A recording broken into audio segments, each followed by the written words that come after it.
Hindi A to गे channel में आप सभी का स्वागत है। आज हम पढ़ेंगे कक्षा 8 की हिंदी पाठ्य पुस्तक वसंत भाग 3 का पाठ 1 ध्वनि। ध्वनि पाठ सूर्यकांत त्रिपाठी निराला जी द्वारा लिखा गया है।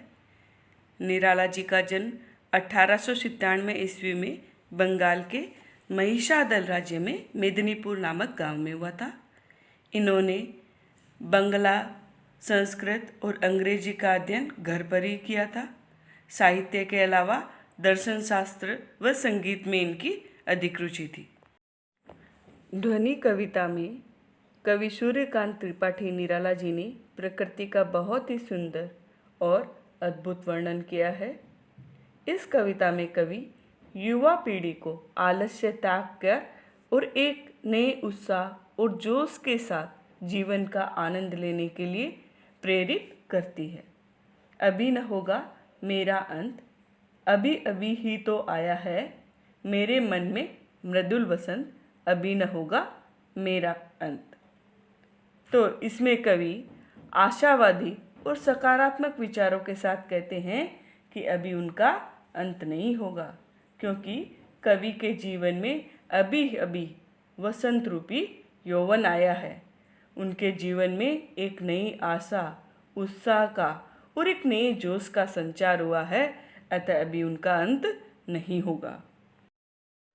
आगे है, हरे हरे ये पात, डालियाँ कलियाँ कोमल गात, मैं ही अपना स्वप्न मृदुल कर, फेरूंगा निधित कलियों पर जगा एक प्रत्युष मनोहर।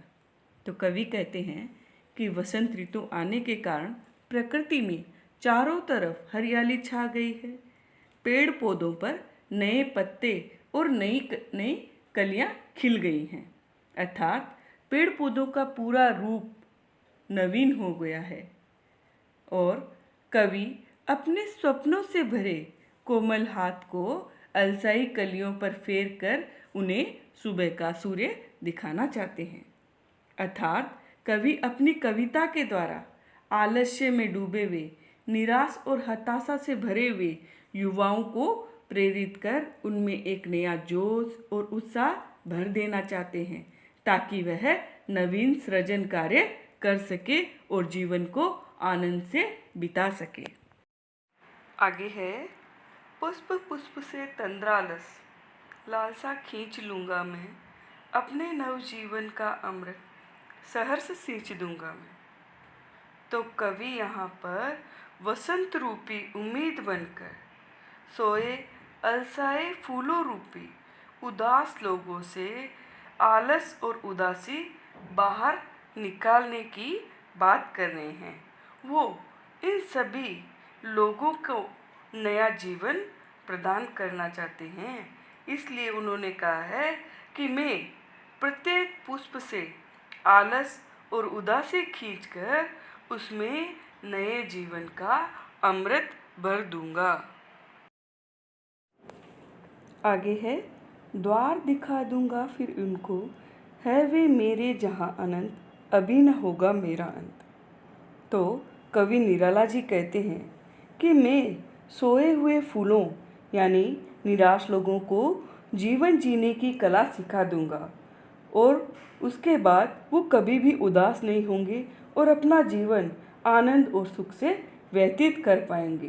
कवि कहते हैं कि अगर युवा पीढ़ी परिश्रम करेगी, मेहनत करेगी, तो वह मनचाहा लक्ष्य प्राप्त कर सकती है और उससे इसके आनंद का कभी अंत नहीं होगा। और कवि कहते हैं कि जब तक वो थके हारे लोगों और युवा पीढ़ी को सही राह नहीं दिखा देंगे, तब तक उनके जीवन का अंत होना असंभव है। तो यहीं पर हमारा ध्वनि पाठ समाप्त होता है। आशा है आपको यह वीडियो पसंद आया होगा। Thank you. Like, share and subscribe.